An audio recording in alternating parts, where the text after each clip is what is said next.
What don't we know about him that you can share in this book?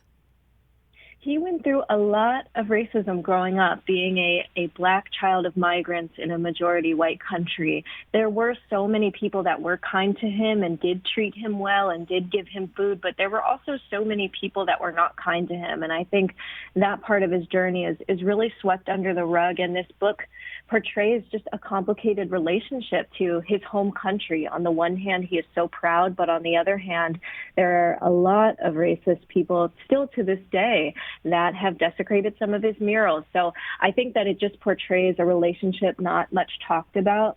The other thing I would say is that Giannis was really lonely when he came to America. I think we all collectively fell in love with him when he was a rookie. I don't know if your listeners all remember, he tried a smoothie. He was this adorable kid. We loved him. But, you know, I found in my reporting that he was just really struggling, and he told his family members who were stuck back in Greece because they didn't have the proper citizenship documentation, if you can't come here with me to Milwaukee, I'm going back to Greece.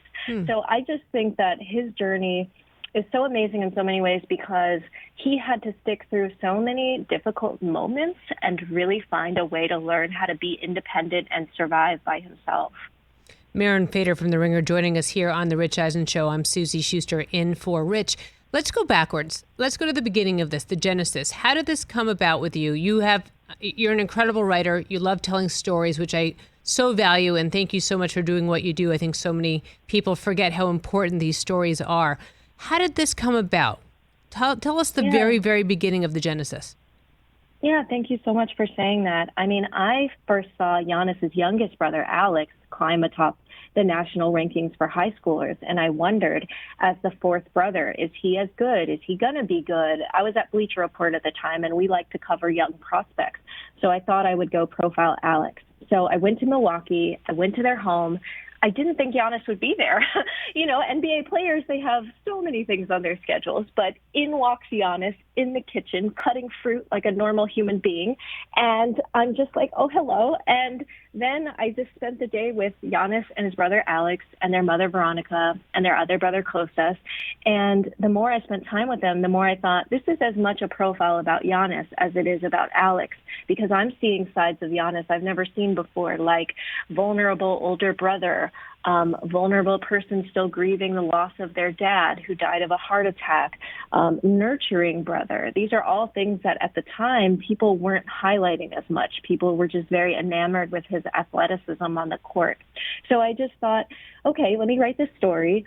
And I had wanted to write a book for a really long time. And when the story came out, I thought maybe this is a book because there's so many unanswered questions about Giannis's journey that I'm just curious about. How is he an NBA MVP, and we know practically nothing about his childhood other than sold trinkets by the street?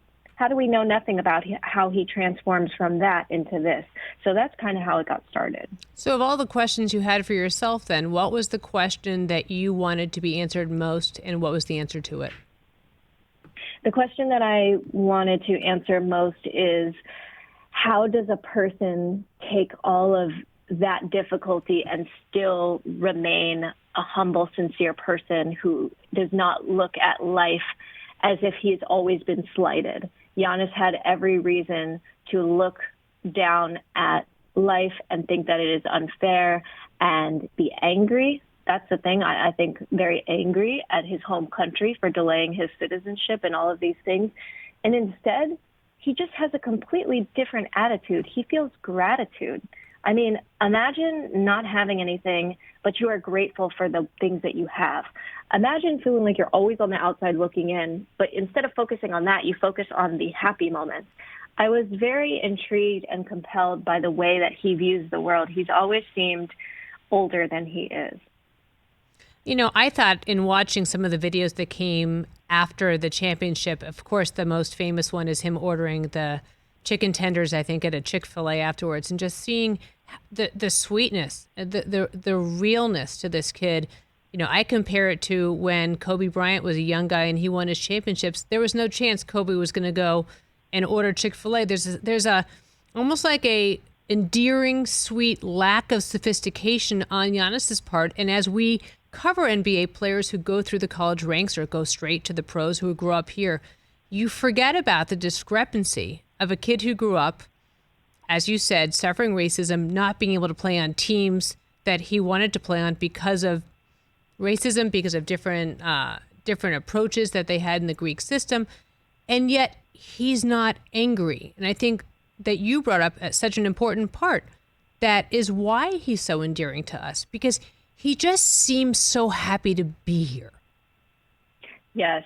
And that's why that was one of my favorite things to cover in the book, about how happy he was to be there, especially at the beginning. And as you can see, it's lasted all this time, but particularly when he first moved to America, it was little things like he goes to Walmart with one of his best friends who I interviewed, Ross Geiger, and Giannis sees a large shopping cart and he says, I want to hop in. And he gets in and they're wheeling around Walmart. You know, he's just a big kid. He's somebody that just enjoys life. He's like, wow, you can get a sandwich for $5. I'm going to have to buy 2 of them. We can have it for dinner. You know, he was just such a lovely person to be around. You know, Larry Sanders, the veteran at the time, was like, Giannis, I need you to go get the team Dunkin' Donuts at 6 a.m. Giannis thought he was being entrusted to this great task, and what great responsibility bestowed on him. You know, so he's so beloved by so many because he never drinks his own Kool-Aid, you know? Even when he was MVP and then another MVP and now an NBA champion, he's still the guy that, you know, didn't pay for first-class seats until 2016. I mean, he's a big kid that doesn't take it for granted, all the wonderful things happening to him. And the one thing I will also add to that is that is because he is a deeply introspective person. Throughout the book, I chronicle this black notebook that he has and he carries around, and he writes down really anything that makes him curious or that he learns. It could be basketball, non-basketball.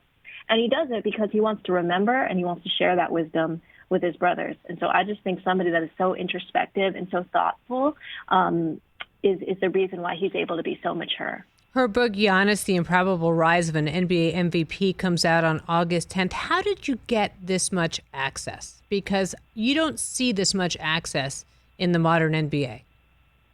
Yeah, it's really hard. I mean, I think the first thing is just being scrappy. So, for example, I didn't sign the book contract until March 2020, and that was right when the world shut down. So it was like late February, and I hadn't signed the contract, but I was like, you know what, this is my first book. I'm nervous. I want to do a great job. Let me just fly to Milwaukee and talk to whoever I can. And I got the brothers again.